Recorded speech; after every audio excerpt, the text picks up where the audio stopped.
বাংলাদেশের সাথে টেস্ট হেরে ঘুম নেই অস্ট্রেলিয়া শিবিরে, ডারউইনে ভরাডুবি। দ্বিতীয় টেস্টের দলে তাই পরিবর্তন এনেছে অস্ট্রেলিয়া। বাদ পড়েছে অফ ফর্মে থাকা ওপেনার জেক ওয়েদেরল্ড। তার জায়গায় 3 বছর পর টেস্ট দলে ফিরেছেন বাঁহাতি ব্যাটসম্যান ম্যাট রেশন। মেকাইয়ে শনিবার শুরু হবে 2 ম্যাচের সিরিজের শেষ টেস্ট। প্রথম ম্যাচে বাংলাদেশের কাছে বড় হারের পর অস্ট্রেলিয়ার দলে পরিবর্তনের দাবি উঠে। শেষ পর্যন্ত মঙ্গলবার 2 লাইনের বিবৃতিতে রেশনকে দলে ফেরানোর কথা জানায় ক্রিকেট অস্ট্রেলিয়া।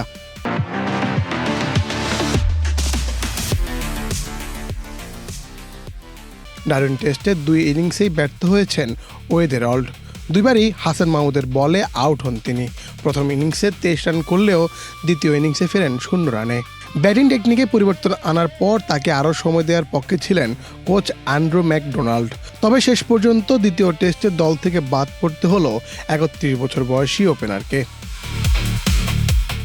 অন্যদিকে রেশন ফিরেছেন দারুণ ফর্ম নিয়ে। সর্বশেষ শেফিল্ড শিল্ড মৌসুমে 49.90 গড়ে 499 রান করেছেন তিনি, যেখানে ছিল 3টি সেঞ্চুরি। সীমিত ওভারের ক্রিকেটেও সাম্প্রতিক সময়ে ছন্দে আছেন এই বাঁহাতি ব্যাটসম্যান। 2023 সালে সর্বশেষ টেস্ট খেলা রেশন এখন পর্যন্ত 14 ম্যাচে 29.31 গড়ে করেছেন 645 রান। 2017 সালে পাকিস্তানের বিপক্ষে ক্যারিয়ার সেরা 184 রানের ইনিংস খেলেছিলেন তিনি।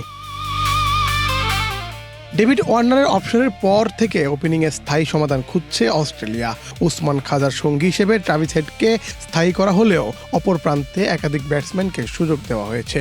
Steve Smith, Nathan McSweeney, Sam Konstas, Marnus Labuschagne ও ওয়েদেরল্ডের পর এবার রেশনকে দেখা যেতে পারে ওপেনিংয়ে। ডারউইন টেস্টের 2 ইনিংসে 1 ও 31 রান করা লাবুশেনও চাপে রয়েছেন। তবে দ্বিতীয় টেস্টের দলে জায়গা ধরে রেখেছেন তিনি। ম্যাকাই টেস্টে ব্যর্থ হলে তার জায়গা নিয়েও প্রশ্ন উঠতে পারে। বাংলাদেশের বিপক্ষে দ্বিতীয় টেস্টের স্কোয়াডে রয়েছেন Pat Cummins, Scott Boland, Alex Carey, Cameron Green, Josh Hazlewood, Travis Head, Josh Inglis, Marnus Labuschagne, Nathan Lyon, Steven Smith, Mitchell Starc, Matt রেশন ও বো ওয়েবস্টার। ডারউইনের বড় ধাক্কার পর এবার ঘুরে দাঁড়াতে মরিয়া অস্ট্রেলিয়া, আর সেই প্রত্যাবর্তনের মিশনে নতুন মুখ রেশন। মুন্না চন্দ্র দাস, বাংলাদেশ প্রতিদিন।